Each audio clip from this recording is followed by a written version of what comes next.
Bonjour et bienvenue dans ce nouveau cours d'infographie et web design avec Adobe Photoshop. Dans cette nouvelle vidéo sur les outils et techniques de sélection, nous aborderons principalement l'outil de sélection W. Nous verrons dans quel cas utiliser l'une ou l'autre de ces variantes. Nous verrons les différentes options associées à cet outil. Notez qu'il existe trois variantes de l'outil de sélection W, la sélection magique, la sélection rapide et la sélection d'objets. Commençons avec l'outil de sélection magique. Pour ce faire, on va ouvrir une nouvelle image, raccourci clavier CTRL-O. On va sélectionner l'outil W dans sa variante de sélection magique.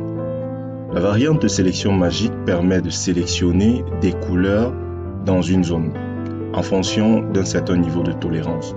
Donc regardons comment ça marche. On va déverrouiller notre calque. En cliquant dans la zone à sélectionner, on se rend compte que les zones ayant approximativement la même couleur sont automatiquement sélectionnées.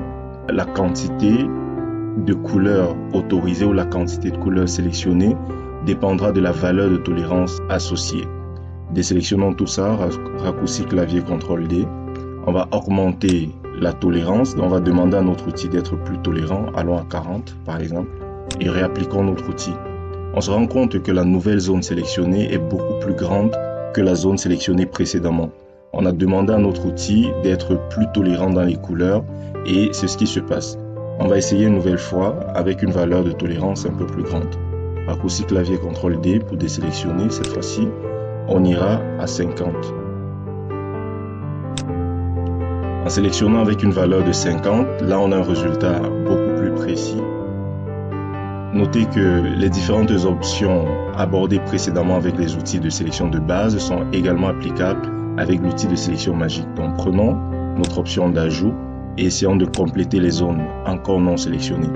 On se rend compte rapidement qu'on peut faire des sélections hyper poussées en un seul clic avec l'outil de sélection magique.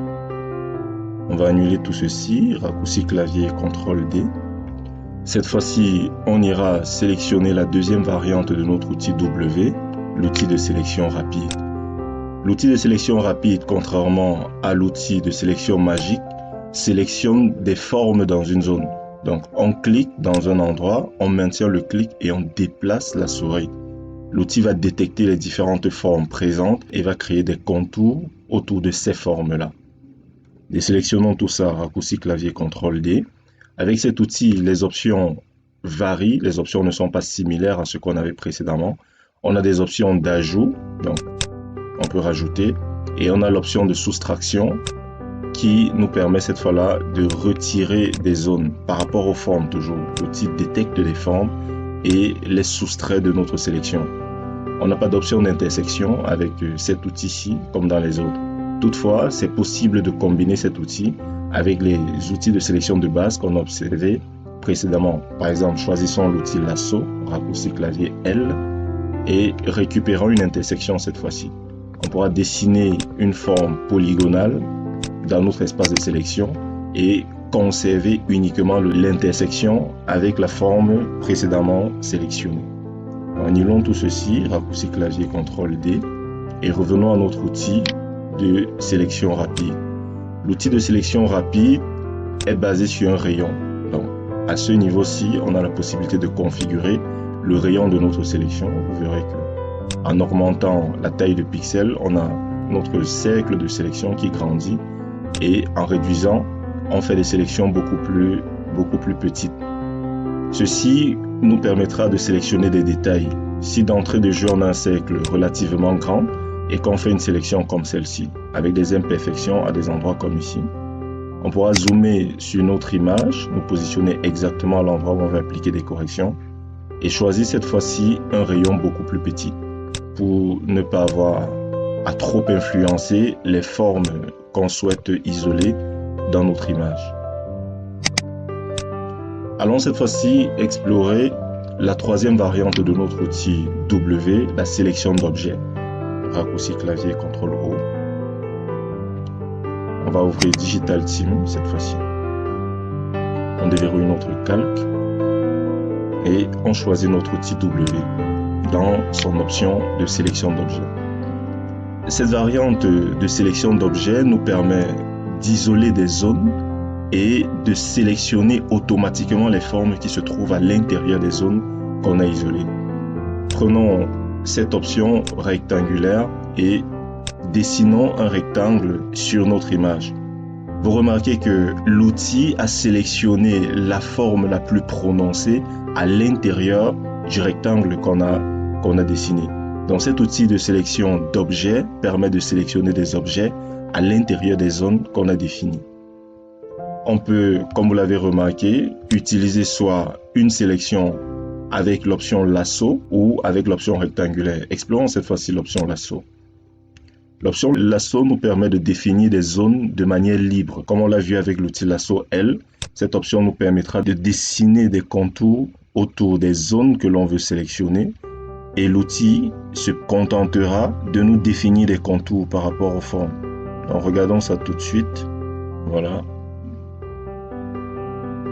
Vous constatez comme il est simple de détourer des personnages. Par exemple avec cet outil, il nous suffit de définir le contour du personnage à sélectionner et l'outil va détecter les formes à l'intérieur et appliquer le détourage. Les options d'ajout, de soustraction et d'intersection sont également disponibles avec cet outil. Donc on pourra, dans nos options d'ajout, compléter des formes non sélectionnées par notre outil, comme ceci. Voilà. On va désélectionner tout ça, raccourci clavier CTRL-D. Il est également possible, avec l'outil de sélection d'objets, d'appliquer une détection automatique de forme sur l'ensemble de notre image. Dans la barre d'options de notre outil, on peut faire Select Subject. Donc, on va sélectionner tous les sujets disponibles sur notre image. Donc, il suffit de cliquer là-dessus. On a notre petite barre de chargement là, le temps que le traitement s'effectue. Et l'outil a détecté toutes les formes potentielles existantes sur notre image et les a sélectionnées de manière directe. Maintenant, on peut utiliser les options d'ajout pour compléter les parties manquantes ou les parties ignorées par l'outil pendant le calcul. Voilà. Et dans le cas où il y a des excès, comme ici, on peut utiliser notre outil de soustraction pour réduire les zones sélectionnées ou l'option d'ajout pour ajouter des zones à sélectionner. Cette fois-ci, en dessinant des formes un peu plus précises pour faciliter la tâche à l'outil dans la sélection des objets. On va désélectionner tout ça.